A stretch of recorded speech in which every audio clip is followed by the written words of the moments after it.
Je lis Lévitique chapitre 16. Lévitique chapitre 16. Le 10e verset, je lis la parole de l'Éternel. Le 10e verset. Et le bouc sur lequel est tombé le sort pour Azazel sera placé vivant devant l'Éternel. Le bouc sur lequel est tombé le sort pour Azazel.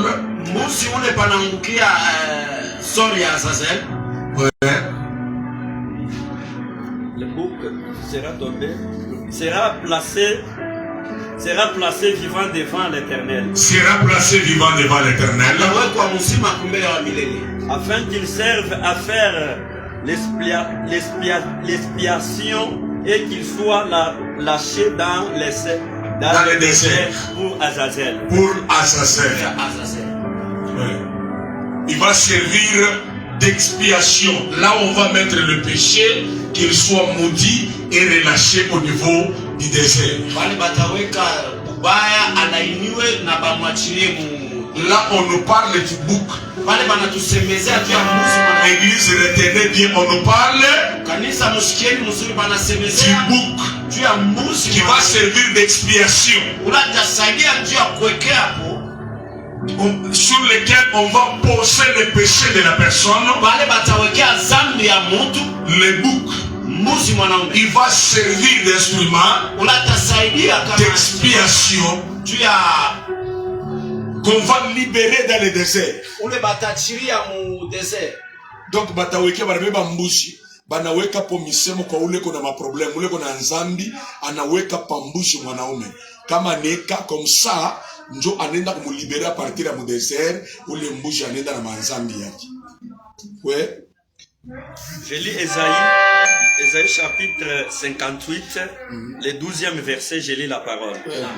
Les tiens rebâtiront sur d'anciennes ruines. Les tiens rebâtiront sur les anciennes ruines. Les tiens, bako batayengulula pa maruni ya zamani. Pa biakufwa, batayengulula pa bile biakufwa. Kama ni bako wei, tutebaonea mkuyengulula. Batayengulula pa bile biakufwa bakufwa. Les tiens rebâtiront sur les anciennes ruines. Tu relèveras des fondements antiques. Tu relèveras les fondements antiques. Fondement ya zamani. Mamisingi ile ya zamani ni wote la musha. Ouais. On t'appellera réparateur de brèches. On t'appellera réparateur de brèches. Batakuitaka kutengeneza mabreche. Tumantundu. Toi tu vas commencer à réparer. Pourquoi? Parce que tu as choisi la voie de ceux-là qui rebâtissent.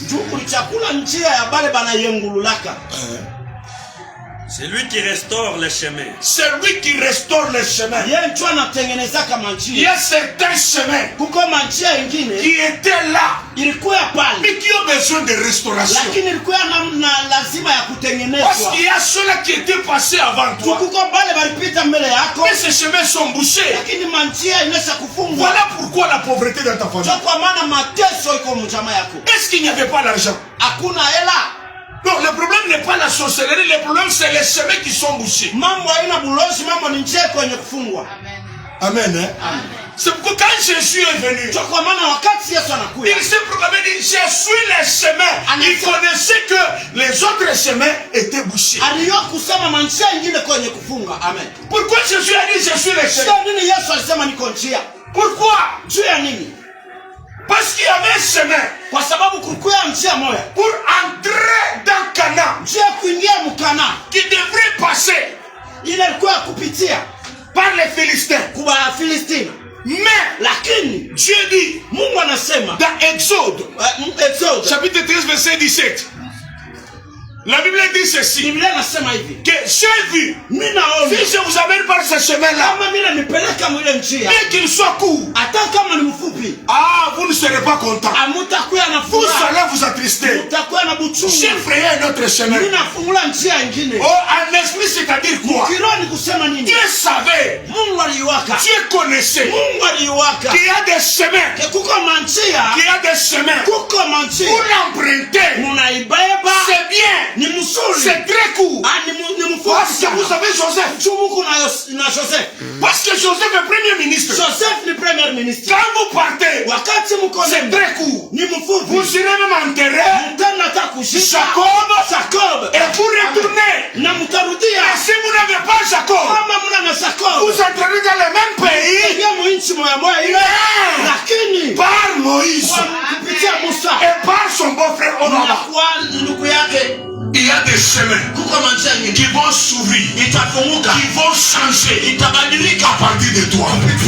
Tu dis pas amen bien. Tu dis pas amen bien. Il y a certains chemins. Il faut qu'on bâtisse trois tentes. Un pour Élie, une tente aussi pour Moïse et une pour Jésus. Laissez-la refuser. Les chemins de Moïse, c'était oui. Tous les trois. Ce sont des gens qui ont fait 40. Moïse a fait 40 ans. Moïse a fait aussi 40 jours à la montagne. Élie a fait 40 jours de marche. Mais Jésus a fait 40 jours de jeûne. Élie c'est 40 mais de marche, pas de jeûne. Or Élie, c'est 40. C'était pour fuir Jézabel. Mais pourquoi nous créons une tente avec Jésus? Or Élie, les voix d'Élie, ont laissé l'amertume à Jéricho. Tu as besoin d'établir encore la même tâche. Non, ce chemin disqualifié. Oui, les 40 de Moïse. Oui, il a fait 40 jours à la montagne. Mais Dieu lui a donné quoi? La loi. On lui a donné la loi.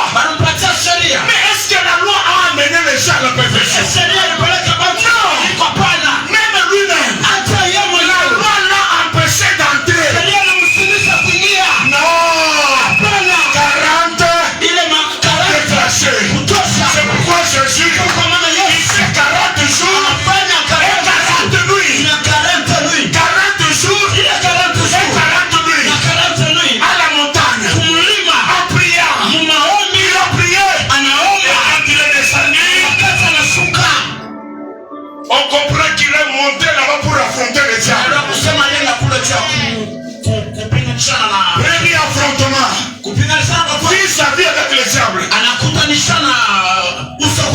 Les diables, commence à les tenter. J'ouvre seulement une parenthèse. Première tentation.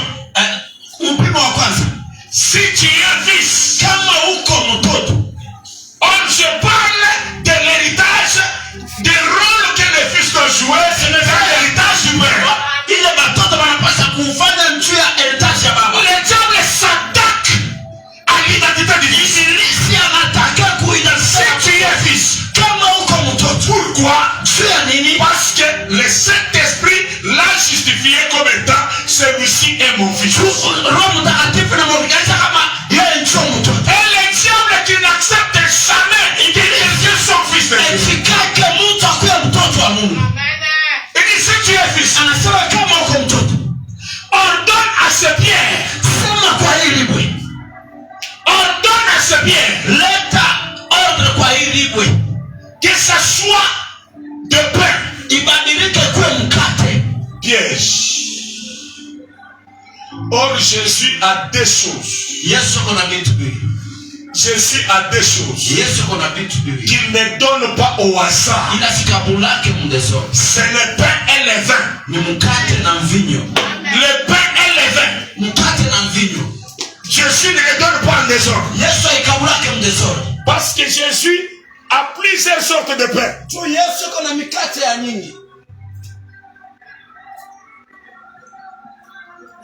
il y a le pain. Kuko mkate. Que Jésus, le pain de la Sainte Seine. Mkate ya Sainte Seine. Il ne donne pas à tout le monde. Asikamulake kwa mtu wote. Il ne donne pas à tout le monde. Asikamulake kwa mtu wote. Il donne seulement aux apôtres qui ont la mission. Kuba apôtre bale beko na mission. À ceux qui ont la mission de continuité. Bale beko na mission ya kuendelesha. Ceux qui vont les servir. Bale batamtumikia. Ils gardent le pain. Bachunga mkate. Et les vins. Na mvinyo. Njuu ya bobo. Ça c'est le premier pain. Ile mkate ya kwanza. Il ne le donne pas à tout le monde. Aikamulake kwa mtu wote. Même si Marie Ataka kama Maria lui donne le parfum, anamkabula mais parfum. quand il prend le pain, Wakati anabeba mkate les vins, na mvinyo, il ne donne pas à Marie. atamkabula Maria. Ce sont des choses que Dieu donne seulement à ceux qui ont la mission. Ni vitu bila Mungu anakabula mpaka bale beko na mission. Mais le diable l'attaque. Lakini ibilisi kwa Si tu es fils de Dieu, kama mtoto wa on Mungu, donne à ce bien leta ordre kwa hiyo de donner le pain. ikuwe mkate.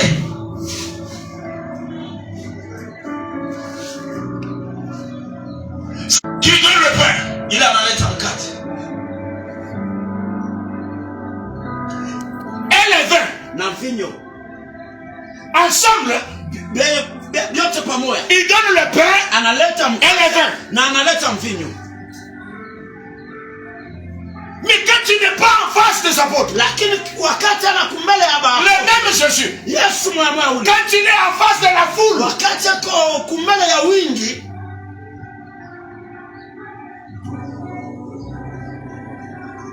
ce n'est pas lui qui donne le pain. aina yeko analeta mkate. Ouais. Il demande leur pain pour leur faire le miracle. Eko na lomba mikate yabo cha bavasia miujiza. Que eux-mêmes donnent leur pain à l'aide de multiplier ça. Amen. Baleta mikate yabo cha kuifai kweli. Pourquoi? Tia nini? Parce que eux mangent pour se rassasier. Tupope kona kula cha kuziba. Mais le fils mange pour entrer dans la mission. Watoto leo wanakula cha kuingia mu mission.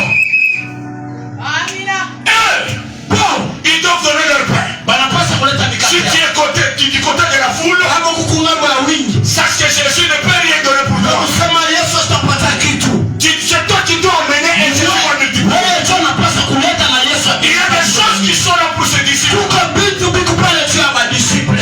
Jésus n'a pas donné. Yesu asikulete asikukabuli. Il a dit, Anasema amenez le pain. mulete mkate. Mais il y a une chose Kuko kitu kimoya qui différencie les apôtres ile kunatanisha ba apotre et ces gens-là. na bale bantu. Vous verrez, Mutaona ces gens quand ils avaient eu faim, bale bantu wakati balisikia njaa, on leur a donné le pain, le miracle de pain. banabapatia miujiza ya mikate. Lakini au nord de Canaan, kunosi ya Kana ces gens-là aussi bale bantu ba mwaba n'avaient pas de pain. abakuwa na mikate, On leur a donné banabakabula les vins vinyo sans le pain. bila mkate. Il y a aussi Ismaël Kuko Ismaeli na qui est parti unalienda avec l'eau. na mai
par quoi s'attaquer. Shetani anajua wapi kula. Il s'attaque, il dit si tu es fils de Dieu, Anamwataka anasema kama ordonne à ses pierres de devenir le pain. Bon, le problème c'est quoi? Que ça devienne le pain. Pour que qui puisse s'en servir. Ça peut devenir le pain. Mais pour que qui puisse s'en servir. Oh, il parlait par rapport à la famille de Jésus.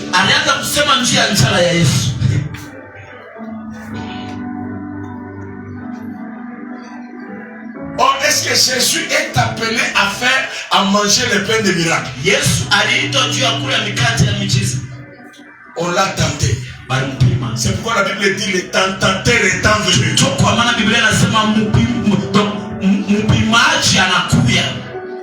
Il est venu tenter. À vrai dire, tenter quoi? Les sources des miracles de Jésus. Miracle yako unifanyishaka nini? Unifanyishaka juu ya ntumbo yako, ubio unifanyaka juu ya utukufu ya Mungu. Yesu anamwambia miracle ilo tonaka ya mikate isifanye juu ya mikula. Nikufanya juu ya Mungu. Kwa ilave pour ceux qui ont un vrai serviteur pour tester les sources de ces miracles. Pourquoi il fait des miracles? Il le fait pourquoi? Peut-être il le fait pour sa renommée. Pourquoi il prophétise? Si on l'a tenté. Pourquoi tu fais les miracles? Même si tu fais n'importe quel miracle, assure-toi que tout ce que tu fais puisse rendre gloire à Dieu.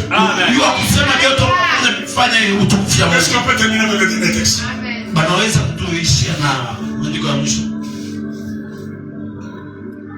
Les tiers rebâtiront sur la chaîne ruine. On t'appellera réparateur des brèches. C'est l'autre texte. Un roi. Le dernier. Un roi, chapitre 16, 34e verset, je lis la parole. Ouais. De son temps. De son temps. Yael de Bethel. Eliel de Bethel. Bâtit Jéricho. Bâtit Jéricho. Il en jetant les fondements au prix. Il en jetant les fondements au prix d'Abraham. Son premier-né. Son premier-né. Et en posant les portes au prix de ses goûts. Les portes de son plus jeune fils. Son plus jeune fille. Merci, merci, merci. Le vendredi, j'ai dit ceci. Dans la marche, Moïse et Abraham. Non, pas Moïse. Abraham et Isaac. Quand tu voulais monter au mont Moricha, j'ai parlé du test, de 3 tests. Le premier test, Dieu est apparu au travers Sarah. Il dit, Sarah dit à Abraham de chasser Ismaël. Parce que il ne peut pas hériter ensemble avec Isaac. À vrai dire, c'est quoi? Quand on a chassé Ismaël, quel était le plan de Dieu? Dieu voulait mettre Abraham en épreuve en lui demandant, donne-moi ton fils, ton unique. Or Isaac ne peut pas être unique s'il y a Ismaël. Comme il est le Dieu de calcul, il dit à Sarah, toi commence, moi je vais terminer. C'est pourquoi quand Abraham a refusé, pourquoi Dieu ne lui a pas dit ça directement à Abraham chasse Ismaël? Mais Dieu est passé par Sarah. Et quand il dit, il dit, écoute ta femme. Ce que dit Sarah. Parce que l'erreur provenait de Sarah. Et comme Sarah a réparé. Amen. C'est le Dieu de réparation qui a dit, on t'appellera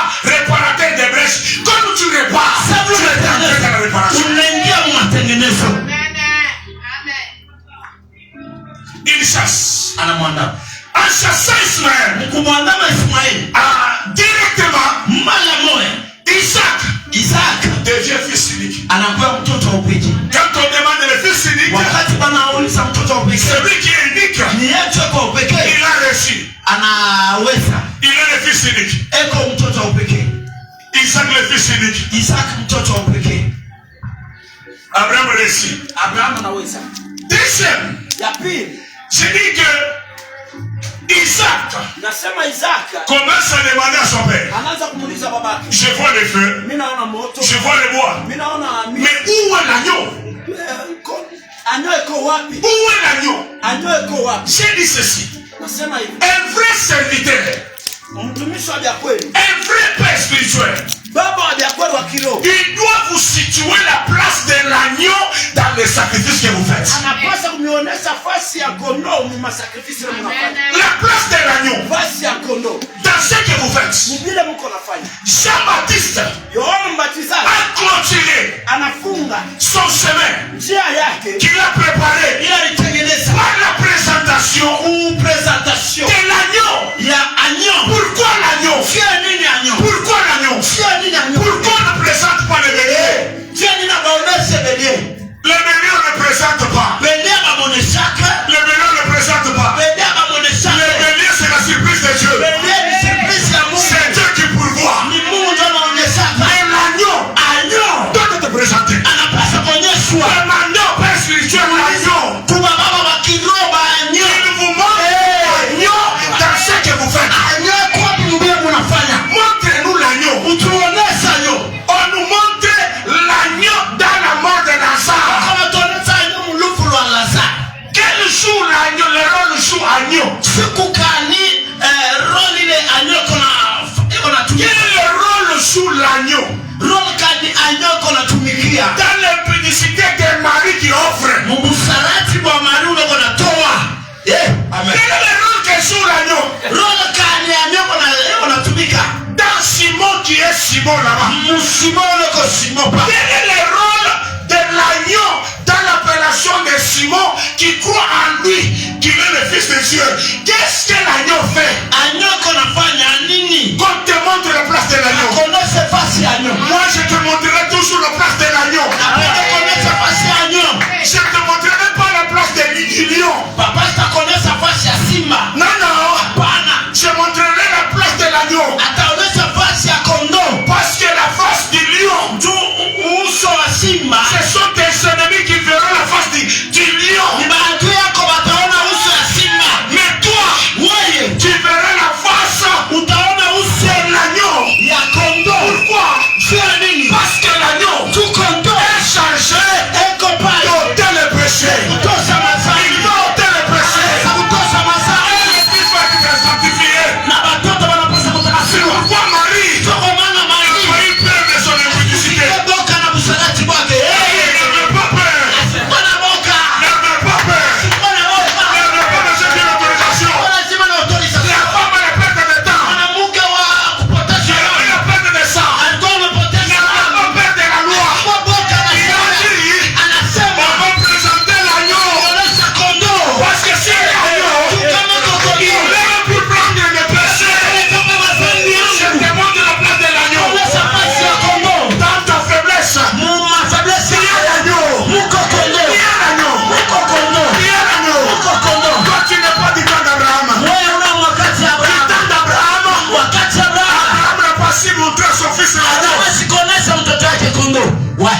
Et Isaac est monté sur l'autel Sasa anapanda kwa hotel. parce qu'il n'avait pas vu l'agneau. Wasikuona kondoo. Mais Lakini il y a une chose. suko kitu Il y kimoja. a une chose. Suko kitu kimoja. Il y a aussi le Dieu du buisson. Suko tena Mungu wa buisson. Les gens connaissent toujours Batu wanajua le paka. buisson Adam à partir de Moïse. Buisson Adam tu kwa Musa. Non, non. Hapana. Le buisson n'a pas commencé avec Moïse. Buisson ikuanze paka na Musa. Le buisson a commencé avec Abraham. Buisson ilianza na Abraham. Écoutez, Sikieni. Abraham a dit, Abraham anasema hivi. Abraham a dit, Anasema à la montagne de l'Éternel, kumulima ya milele. Dieu pourvoira. Mungu atatenda. Là, la montagne, Kule kumulima. Dieu pourvoira. Mungu atatenda. Vous savez pourquoi la montagne? Unajua njia nini kumulima? Parce que là-bas, Tukule. la Bible dit, Biblia inasema quand il est monté, wakati Dieu anapanda lui a dit, Mungu anamwambia ne tue pas Isaac. usiue Isaka. Ne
iko très dangereux ni kichwa. Ni kichwa. Sasa huyu yule adanse ya kichwa eko tina masengo. Mais Dieu soit loué. Atapanda pale parce que ça maîtriser masengo. Amen. Amen. Atapanda pale na atakuwa sacrifié en place à Isaac. Parce que les buissons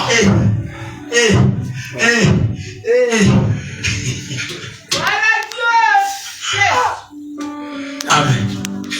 Amen. Bon, retournons sur les enfants. Papa tout. Le rôle des fils. Rôle ya batoto. Amen. La Bible dit, Biblia inasema de son temps, wakati yake Eliel de Bethel. Eliel de Bethel. Eliel de Bethel. Eliel wa Bethel. Il vient rebâtir Anakuya kuyengulula Jéricho Jericho. que Josué avait maudit. Ile Josué alilaaniaka. Il vient rebâtir. Anakuya kuyengulula. Pourquoi Josué a maudit et pourquoi on choisit Eliel de Bethel? Juu ya nini Josué alilaani na juu ya nini wanachakula Eliel de Bethel? L'œuvre de Dieu, c'est l'œuvre des gens qui comprennent bien les écritures. Kazi ya Mungu ni kazi ya watu beko naelewa ni andiko mzuri. Amen. Josué n'a pas refusé de rebâtir. Josué asikukatala kuyengulula. Mais il a donné les conditions pour rebâtir. Amen. On ne te refuse pas de te marier. Même c'est les conditions pour se marier. Le prix à payer. Le prix à payer. Tu es chaud au niveau du prix à payer. Josué n'a pas refusé de bâtir. Mais il dit, comme nous avons aussi payé un prix pour ébrouler ces Jéricho. Unene Jéricho tulianguka. Tulizunguluka 7 fois. Tuliimba. Tulipika makri. Tulikombana tulianguka. Na wewe kama unataka kuyenga, paye prix. Amen. Amen. Amen. Il a mis le prix. Anaweka bei. Les enfants Bantu banguvu ne regardent pas aux conditions. abangaliake kwa condition. Ils savent que les conditions, Anajua kusema ce condition. sont des prix à payer. Malipo tu ile tuna. Regarde dans leur poche. Yuko na ngala mifuko yao. Baba nasha nyumba pale. Yes, nenda juu ni nyumba. Yeko nenda juu ya mfuko. Amen. Wewe mneka ndani. Amen. Amen. Kama mna nini bila watu mnasema eko na dimension par rapport à mfuko yake. Amen. Anaweza tana ni maîtriser mkomba kuisha les 13, mtaisha les 30 par rapport à mfuko yake. Amen. Et il y a des choses qui peuvent permettre à payer le prix. Mkuwe na vitu vinaweza kusaidia mulipe bei.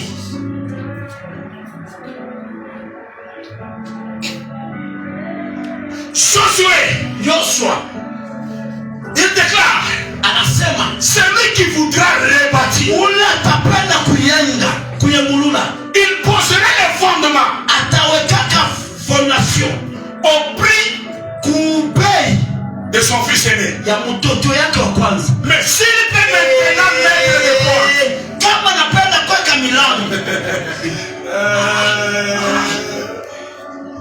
il y a des choses qui demandent le prix. kwa vipi unalomba malipo?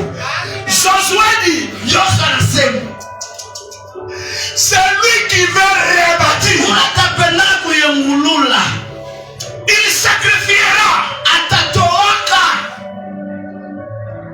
son premier-né, mtoto yake wa kwanza.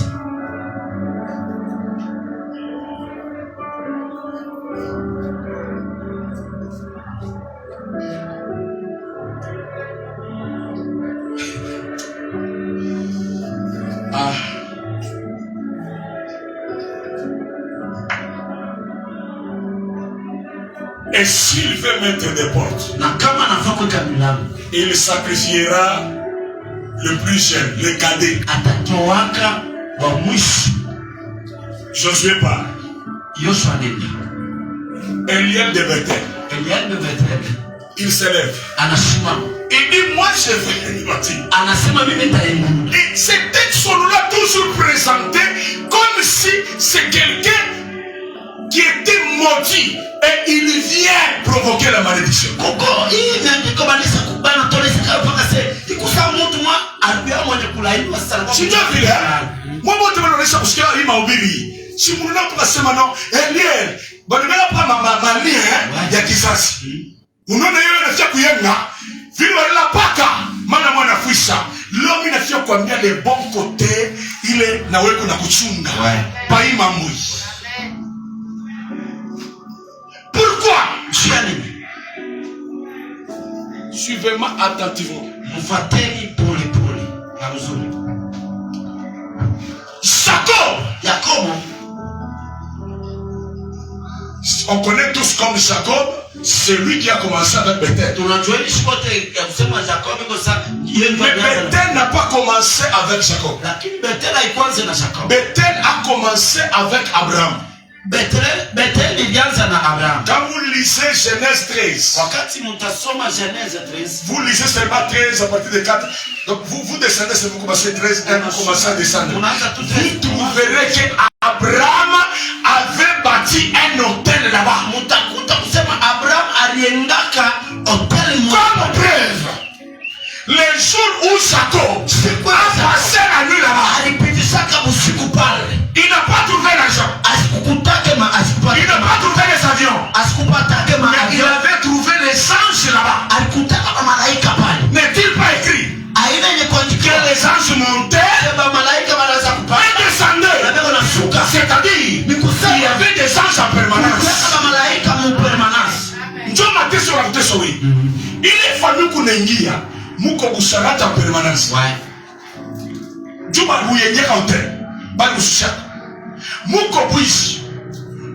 Muko bulevi en permanence. Mambo ni vile tu anasharikia ama njoba anaanza sasa kazi. De même lui, là, il avait trouvé un hôtel. Physiquement. C'est-à-dire, Jacob avait passé la nuit sur la terre. Mais spirituellement, Jacob avait passé la nuit sur un hôtel. Amen. Parce qu'Abraham avait bâti là un hôtel. C'est pourquoi, une fois passé la nuit là-bas, Dieu se révèle. Dieu se révèle. Il dit, c'est là l'avantage d'être béni. Donc je comprends. Quand Isaac le bénissait, il est connecté au droit de monter sur l'autel. Comme moi Isaac, mon père m'avait mis sur son autel. Toi aussi, je te donne le droit d'aller monter sur l'autel. À chaque fois que le Père te bénit, il te donne la grâce sur ce que lui avait réussi. Est-ce que je peux dire amen? Kama mina kuombea, mina kupatia neema vile vile shakuweza. Amen. Mateso mbona na paka malana.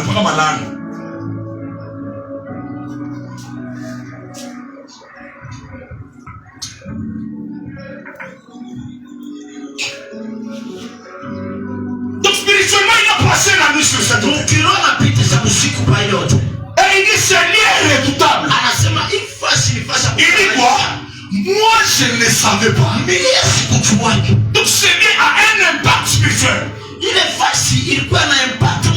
qui ne nous servait pas rien. Il ont mis à Mungu amefungulia mavazi kuna impact.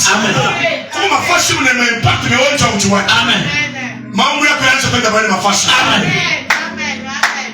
Mais moi je ne savais pas. Il bénit là-bas, il dit ce lieu sera la maison de Dieu. C'est Bethel. Il part. Là où il part, plusieurs temps, Isaac va maintenant bénir. Isaka atabariki sasa. Laisse-moi vous enseigner ce matin Sikieni papa anapenda kufundisha. que le premier béni d'Isaac, Mbarikiwa. non, le premier béni de Jacob, Mbarikiwa wa kwanza wa Jacob. ce n'était pas ses fils. Haikuwa watoto yake. Il n'avait pas commencé avec les fils. Ashikwanza na watoto. Les fils, c'est dans Genèse 49. Batoto ni Genèse. C'est là qu'il bénit ses fils. Chopana anabariki watoto yake. Mais il a commencé d'abord avec les fils de Joseph. Anaanza mbele na watoto ya Joseph. Ephraim et Manassé. Ephraim na Manassé. Il a commencé avec les deux. Anaanza na wale bawili. Un homme prévoyant. Mtu ana L'homme de Bethel. Mtu wa Bethel. L'homme de Bethel. Mtu wa Bethel. C'est pourquoi Élie est là. Chokwa maana Elia. Pour enlever la malédiction. Utosha laani. Il devait venir de Bethel. Alipaswa kutoka Parce que Bethel a des secrets. Bethel kuna masema. Voilà l'homme de Bethel. Angalieni mtu. Il vient bénir. Anakuwa anabariki. Il bénit les fils. Anabariki watoto. Avant ses propres fils. Mbele ni njia watoto. Et il dit quoi en bénissant? Anasema ni mbariki. Je les fais entrer, ils auront mon nom. Batapata njina yangu. Il dit, Anasema l'un moya recevra mon nom. atapata njina yangu. Et l'autre Na mwingine recevra le nom de mon père. atapata njina ya baba yangu. Dans la chair, Mumwili appelez-les Ephraim, mumwite Ephraim. appelez-les Manassé. Mumwite Manassé. Mais en esprit, Lakini mkristo ils ont les totems de Jacob. beko na matotemi ya Jacob. Et ils ont les totems aussi Na beko tena na matotemi d'Isaac. ya Isaac. C'est comme toi. Iko kama vile On t'appelle tout ce qu'on peut t'appeler. na kuite vile tu banaweza Par kuita. rapport à ta famille. Par rapport à jamaa yako. Par rapport à ta nature. Par rapport ya nature yako. Mais il y a un nom qui est au-dessus de tout nom que personne ne peut voir. Iko yule ya manjina ile mtu Qui est aussi en toi. iko ndani yako. Amen. Amen. Et il est béni. Anababariki. En les bénissant. Mkubabariki. Le père avait mis Baba aliweka Manassé à sa gauche. Manassé kukosi yake. Kumkono ya kiki yake. Non, non, il a mis Manassé à sa droite. Kumkono ya kiume yake. Et Ephraim à sa gauche. Na Ephraim kumkono ya kiki. Soi-disant, Mkusema pour le plan de son père, mplaya baba yake. il croyait que en faisant ça, Aliwazia kusema mkufanya ile. la main, Mkono il imposera la main droite. ataweka mkono ya kiume. La main droite Mkono ya kiume sur pa l'aîné. wa kwanza. Et la main gauche, Na mkono ya kike il mettra sur le cadet. ataweka pa wa mwisho. Mais il a été confondu. Na alichanganyikiwa. Le père, Baba a imposé la main droite aliweka mkono ya kiume sur le cadet. pa wa mwisho. Et il a mis la main gauche Aliweka mkono ya kike sur le grand. kwa mkubwa. Et quand Jacob, Wakati il disait mais papa ce n'est pas bien, anasema papa ina il mzuri. a dit je sais. Anasema mimi nachukua. Sois posé. Mimi naelewa. Pourquoi il a dit je sais? Yaani nasema mimi nachukua. Dans cette confusion, Muile uchanganyikiwa. personne ne savait. Kama sikujua. Mais il a commencé. Na yeye alianza. Mais quand nous lisons dans la chronique, Kama tunasoma mu chronique. et il arrive sur Ruben, Anafika pa Ruben. il ne dit rien. Asisema Il kitu. dit seulement, Anasema tu. Ruben, Ruben. tu n'auras pas la prééminence. Hautapata prééminence. Mais un chronique nous dit quoi?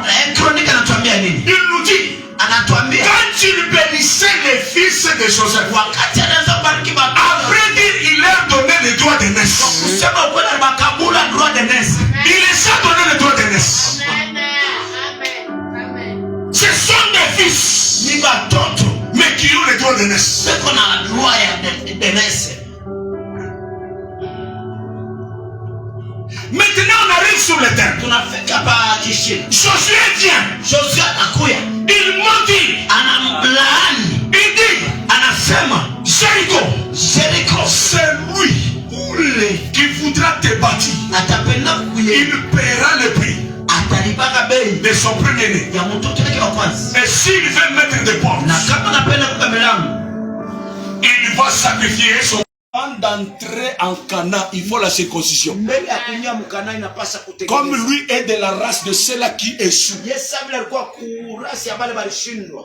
il ne pourra pas entrer. Amen. C'est pourquoi on a ça wezaka jamu. Amen. Tunawezaka ni a partir de vile tunatokea. Amen. Moïse était incapable. Anashindwa kwa mtoto yake ataweza watoa Mungu. Mungu anamwangalia sawa comme une circoncision ata. Combien tu chakula anaweza circoncision de Josué. Mais pourquoi on a choisi Josué? Et pourquoi Josué a pris la décision sur là? Parce que Josué, quand vous faites des recherches, il était de la tribu d'Ephraïm. Il était de la tribu d'Ephraïm. Or sur Ephraïm, on a posé les droits de naissance. Or, pour faire entrer le peuple en Canaan, il faut avoir les droits de naissance. Alors on a choisi les droits de naissance partis de où? Vers Ephraïm. Alors Ephraïm vient.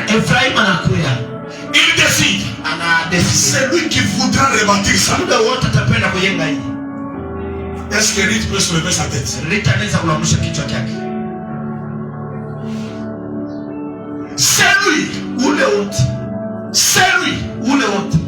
qui voulait rebâtir. Il paiera le prix. Eliel de Bethel. Viens. Bien-aimé, vous ne savez pas peut-être qui était Eliel de Bethel. Eliel de Bethel était de la tribu de Manassé. Comme Ephraïm a maudit, il faut chercher maintenant Manassé. Parce que celui qui a béni, il avait le droit de naître. Cherchez aussi celui qui peut rebâtir à partir du droit de naissance. On prend Eliel de Bethel, on le passe par Bethel. Pourquoi par Bethel? Parce que Bethel a une pierre. Pour rebâtir c'est facile. Il peut payer le prix. Bethel. Eliel de Bethel. Quand Jacob était endormi là-bas, il a dit quoi? C'est ici les portes du ciel. Bethel a des portes. Et comme là-bas, on cherche des sacrifices pour les portes. Eliel, tu es Manassé. Amen. Et comme il est de Manassé, il va porter le prix. Il vient rebâtir parce qu'il a. Pourquoi il n'a pas eu peur de la malédiction? Posez-moi la question. Dieu n'est pas mon père. Posez-moi la question bien. Dieu n'est pas mon père. Unaona ule Eliel. Biblia inasema alikuwa wapi? Babake alikuwa kugosha. Mkumbani alikuwa kugosha. Oui. Biblia inasema hivi. Mu Proverbe 3:16. Asema kudroiti ya Mungu kwa nini? Kudroiti kwa maisha mrefu. Kugosh. Kugosh uko nini? Kugosh uko nini? Kugosh uko richesse. Kugosh uko nini? Richesse. Kugosh uko richesse. Or kama nasoma Proverbe chapitre 13 verset 8, Biblia inasema la richesse d'une personne c'est de raison à sa vie. Kama unataka kutajiri ni njia ya kusema jana tokoa nayo. On l'a placé du côté de la richesse. Jacob, vous êtes de la race de Bethel. Oh, ça c'est une première révélation. Deuxième révélation. La Bible dit il était à gauche. Yesu anasema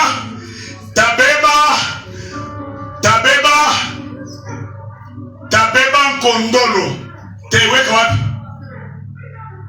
Kondolo tayeka ku droite. Bambushi tabaweka wapi? Ku gauche. Anasema bambushi.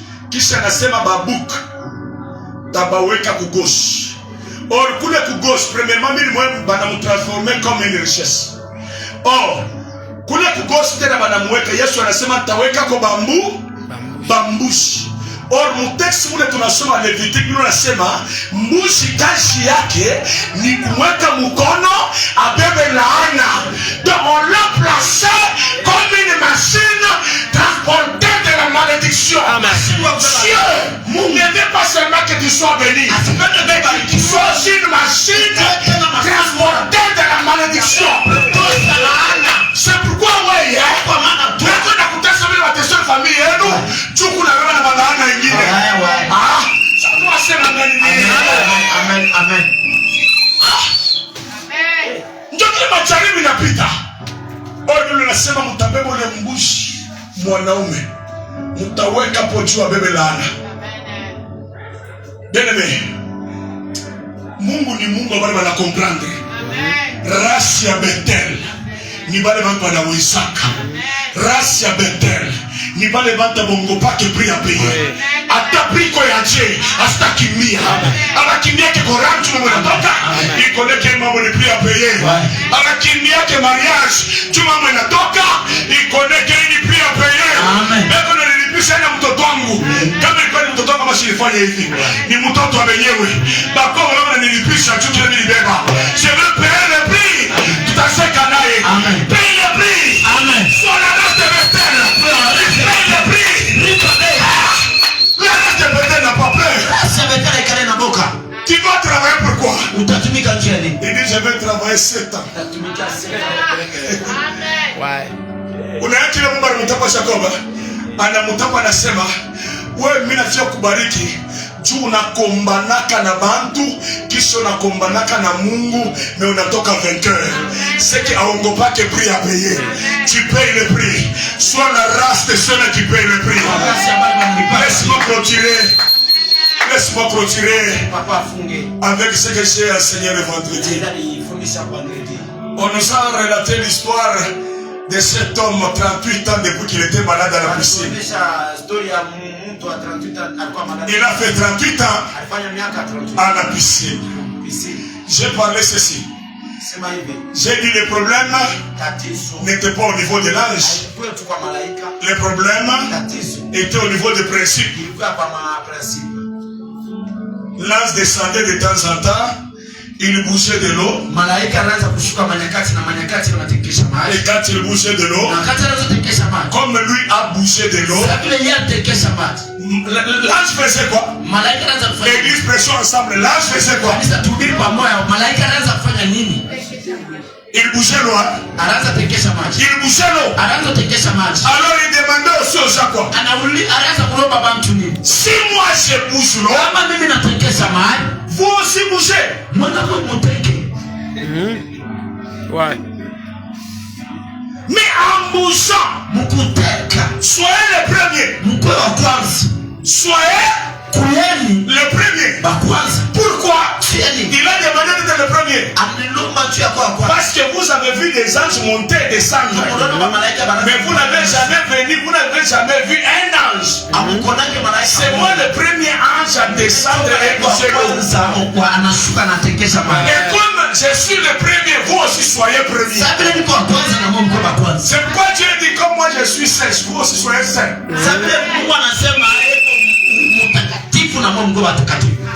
Celui qui sera le premier, il sera guéri. Mais on vient trouver un homme 38 ans. Il était malade. Jésus comprend. La Bible dit Jésus savait très bien qu'il était là depuis longtemps. Alors, moi, c'est ma mère 3 fois, nous portons révélation. Amen. C'est ma commune. Amen. Première révélation. Unajua par quoi piège pas? Banamukuto le bois na shimone pendant 38 ans. Le vrai problème qui a fait 38 ans, c'est un problème très simple. La Bible dit il y avait 4 catégories là-bas. Il y avait un grand nombre de malades. Il y avait les aveugles. Église combien? 2. Un grand nombre de malades. les aveugles, les boiteux et les paralytiques. Après avoir parlé ces 4 domaines, maintenant on parle du 5e domaine qui était le domaine privé. Que cet homme avait duré. Il y a un élément que le prédicateur ne constate pas. C'était ça l'élément clé.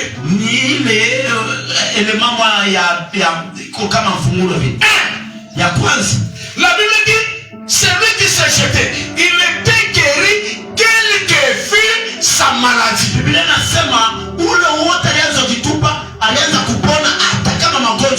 Quel que soit quoi? La maladie. Quel que soit la maladie. La paralysie est une maladie ou bien un handicap?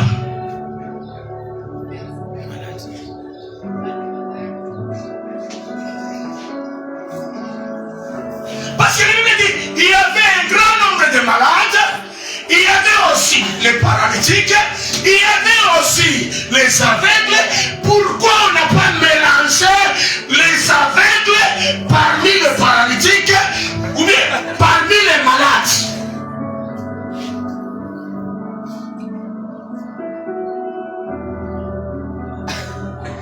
Pourquoi? Ça c'est un. Donc par là on voulait nous dire, celui qui veut être guéri, celui qui doit être guéri, s'il est aveugle, il doit enlever son aveuglement au niveau de l'handicap et l'amener au niveau de la maladie. Amen. C'est pourquoi Bartimée était guéri. Parce qu'il n'avait pas vu que son aveuglement était un handicap. Non, non. Aina sani bulema utaniampesha kwenda kwa barabara kule Yesu anapitia. Aina sani bulema utaniampesha mnalamia Yesu. Angalia evite bilema. Musharata ina kilema pana. Ni kitu tunaweza kutubu na unekata. Uleke ina kilema. Ni kitu tunaweza kutubu na unekata. Doka munivo ya bilema. Inya munivo ya manari. Dumze. Amen.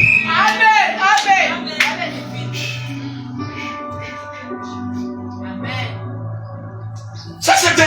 Il est bien quoi? Deux. Il y a pire. Tout ce qui était là à la piscine. 4 catégories. Catégorie. Mais même malédiction, je dirais. La Bible dit. Vous savez pourquoi Jésus a dit? Lève-toi. Pourquoi Jésus a dit lève-toi? Parce que tous là-bas étaient couchés. La Bible dit tous étaient couchés. Et les malades, et les aveugles, et les paralytiques, tous étaient couchés. Jésus lui dit, tu as un problème. Parce que tu es soumis à la loi de l'ensemble. Tout le monde est couché. La mouka ndio tetende. Donc, bali wanashinda kupona ni juu ni juu wote washomalalisha. Amen. Or la Bible dit, lève-toi, sois éclairé. Quand ta lumière vient, la lumière ne vient pas parce que tu es couché. Tu vas demander la mouka mbele. Bote kwa kulala. Pourquoi wanamtosha mkulala? Sitaki niambie secret ya kulala. Kama unalala, Biblia inasema bon nombre de malades. Wingi bwa kwanza ni banani? Kanisa tondeni, kwanza wakati banani? Magonjwa. Ba malade, yeye banamwambia namuka. Juu ba malade. Wewe mshima kama ushakulala. Ule maladi shampitia na tekaka. Na wewe kama ushakulala, hautatika. Amen. Ule maladi kama shampitia shughuli yake, hata biko hapo. Wewe kama ushakulala utakuja. Sasa lamuka juu utaachana na ule. Deux. Deuxième catégorie, on va parler des aveugles. Deuxième catégorie, c'était les aveugles. Aveugles, on a. Na wewe kama shaulala hata mtu kwa pembeni yako utaona lamuka. Uko na problem ni ya kulamuka. Efe ya kulamuka naona kwa sababu bipofu bwana. Trois, les boiteux. Un boiteux.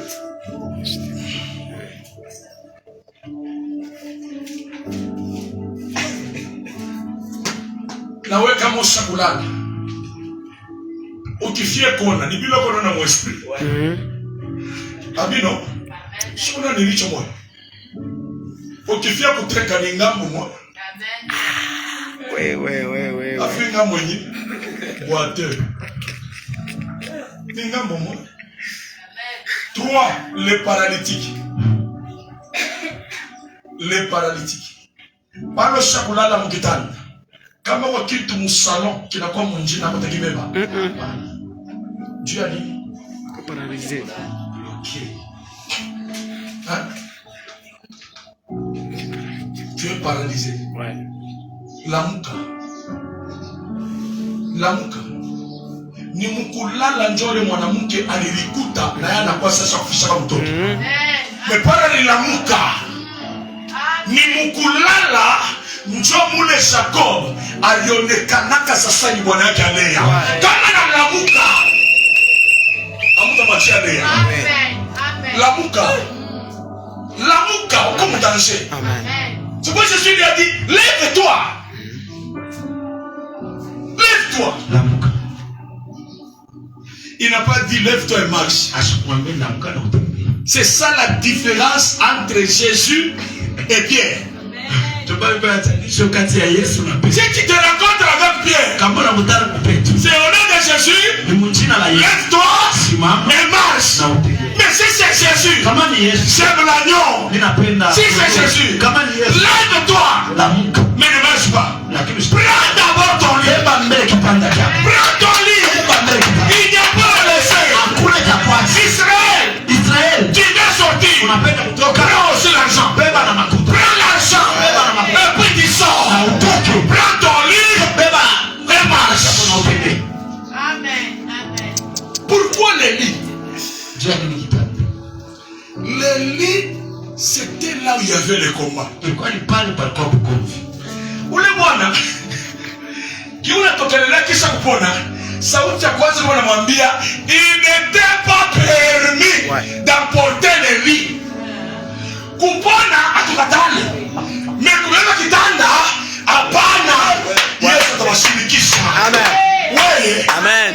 Yesu atawashirikisha. Unaona Mungu atakutuma kubale bana ya historia yako. Vile ulisharati vile ulifanyaka mambo mbaya. Kisha unabeba msharati. Uko yulu. Njoo na kima nazo wabesa Mungu ananibariki. Mimi ule nilitendeka msharati a partir de mambo mbaya. A partir ya machuki yenu. Mais sasa leo Mungu anayo msharati, ananyurumia, anakutosha, ananibariki. Parce que les gens mauvais n'aiment jamais la délivrance d'un homme. Amen. Oui. Il n'était pas permis Abakupermettre de prendre le lit. ya ubebe kitanda. Ndio pale Menesia. Pourquoi balisema makitanda?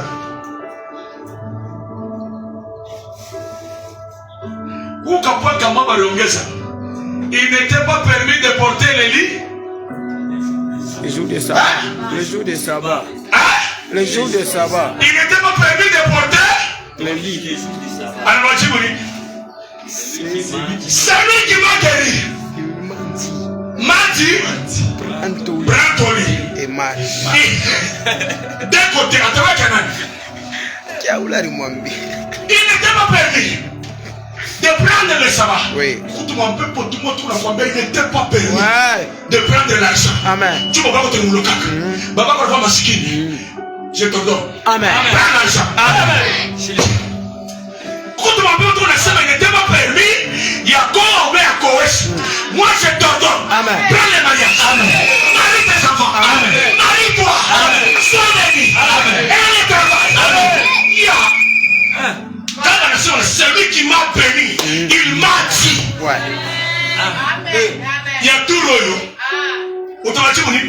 Il m'a dit. Il m'a dit. Amen. Amen. Amen. C'est lui qui m'a guéri, m'a dit. Plein ton lit. Comme il n'était pas permis de prendre le lit les jours du sabbat. Les jours. Le sabbat. Or, le sabbat, c'est les jours de repos. Hein? Quand j'ai quitté la nuit. Repos. Quand j'ai quitté la nuit. Quand j'ai quitté la nuit. C'est que Paoula Muntu, Bariazo Kimbia, à quoi n'a repos? C'est pourquoi sabbat, Benguine comme vous faites, mais et comme vous doulez. Quittez le comparé. On te kibeba. On te kibeba. Unakawia sana. Unaingia madimanche kwa mambo moya moya. Madimanche ole wengine na témoignage ya kile Mungu alifanya, unaingia paka ndani mateso moya moya. Paka ndani mapepo moya moya. Cette fois-ci. Prends ton lit. Prends ton lit. Laisse ton repos. Laisse ton repos. Y'a tout bien témoignage. Utengena témoignage. Au tengena na mambo. Utengena témoignage. Voilà pour aller descendre. Amen. D'ailleurs, Dieu m'a parlé un message très fort.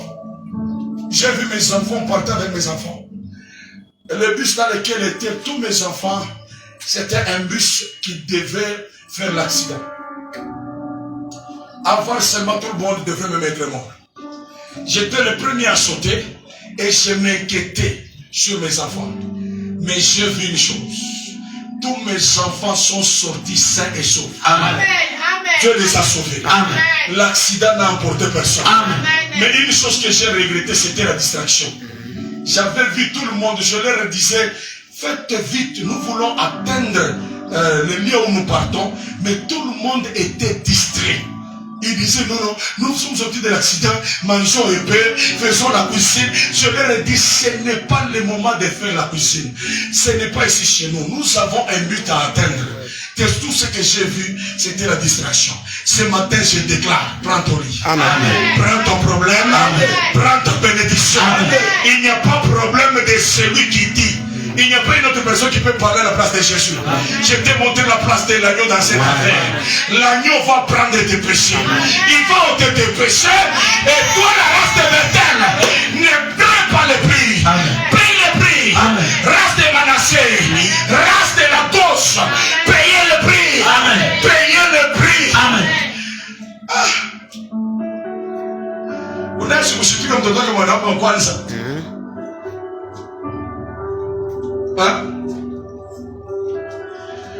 Sababu kwa Jacob asikushituke busharata mtoto yake kwa Ruben.